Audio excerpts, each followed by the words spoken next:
On today's show, we're going to dive into bed leveling the Cr-10S. This is part 2 of our series on the Cr-10S Pro, I should say. So stick around.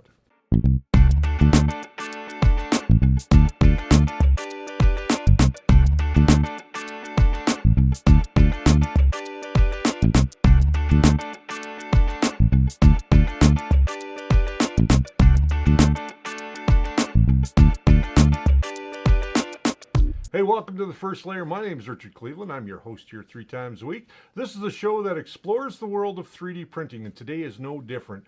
We're diving back into the Cr-10S Pro, this big guy right beside me. Now, what I like about this machine is a lot of things. I mean, it comes with a fully assembled extruder, all done in aluminum with a dual gear, so it's very similar to a Bondtech setup that you might find in other similar 3D printers. Now, it also has a Capricorn-like tubing. I don't know if this comes from Capricorn or not. I haven't been able to get any confirmation from Creality on that, but it is a Capricorn-like tubing, and it's very similar to their XS line of tubing. So what that essentially means for you as an end user is that you should be able to run filaments of any type of stretch, flexible filaments through this extruder and down into the hot end. Now, the hot end is a little different as well. We have discovered that it is not the same as the one that is on the Cr-10S.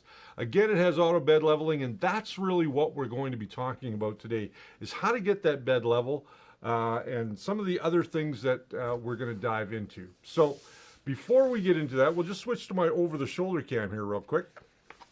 As you see, I've got the manual on my table, and it's a beautiful manual. Here's the problem with it, though, is that when it comes to the bed leveling description, which is right here on page 7, there's 2 different pieces. There's bed leveling part 1 and bed leveling part 2. Now, in bed leveling part 1, it shows you how to manually level the bed, but it's not very good instruction. And on part 2, it's going to give you a mesh by doing the auto bed leveling with the auto bed leveling sensor that is on the 3D printer. And then, of course, there's their version of Cura and what the new board looks like. It is marked down at the bottom.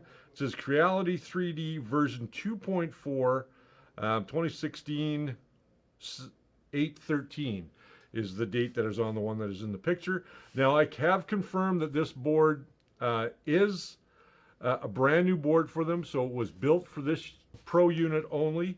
Now, whether you can put this into your Cr-10S or not, or do an upgrade with it, I have yet to discover that, so we will be diving in, and I'm going to do a little bit more research before I give you guys any concrete sort of look at that. So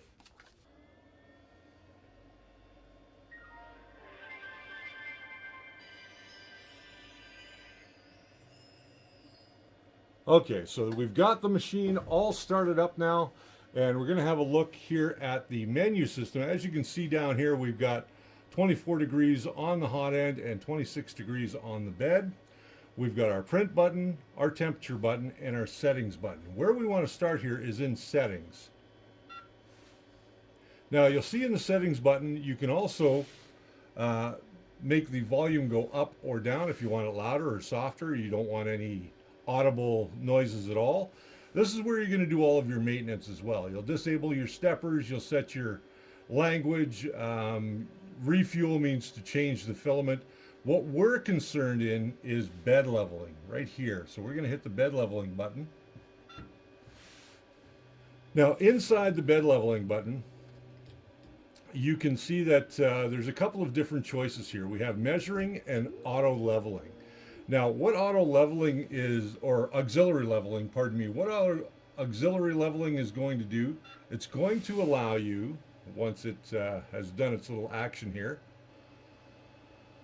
So now we can go into the auxiliary leveling, and what this allows you to do is do a manual bed level based on the 5 points of the bed. Now, I always recommend that you go ahead and do one of these levelings anyway. I would rather you do it with a heated bed and a heated nozzle up to temperature. Then go ahead and just slide your paper in like you've seen me do a million times. Then when you're done that, you want to go to measuring, and the measuring is your auto bed leveling. Once you auto bed level, it's going to give you a readout right here of exactly where your bed is sitting. So we're going to hit the measure button, and you'll see that it's going to point number 1, and it's going to do 16 points across the board. So we're just going to let it do that, and then we'll come right back. All right, now that it's completed all 16 points, you can see on the display what the differences are from one corner to the next. You can see from this first measurement, which is 0.2925, if we go straight up, that's going to give us the back left corner, and that is 1.685 as a difference from the 2.925 or 0.2925. And then you can see it all across the board. Now, this is going to compensate for your print. So what we can do now is if we go back out into our print menu, we can go ahead and get our print started. And in this case, we're going to use the Ender 3 dog. So we're going to click that, and then we're just going to hit print. You'll get a little audible sound. And while it's heating up, you can have a look at the adjustments so you can see just exactly where your Z-axis compensation has to be. You can do some changes here, your fan, your hot end, the whole 9 yards. But we're just going to go back and we're going to let that continue doing what it's doing. We'll get this all heated up and we will start the print. So in the file that I'm using, I decided I wanted it to do another bed level before it started printing. So that's what it's doing now. And you can see all 16 points that it's going to go through as it does its G29. And you can put that right into your slicer, so you don't have to worry too much about it not going into your G code. Once you put it in your slicer, you're fine. We're going to talk about slicers in an upcoming episode. And now it's finished doing its auto bed level. And it's going to do its purge line. And this is where we can adjust the purge line to make sure that we're getting the best. So we'll go to adjust, and we're going to just minus that a little bit here.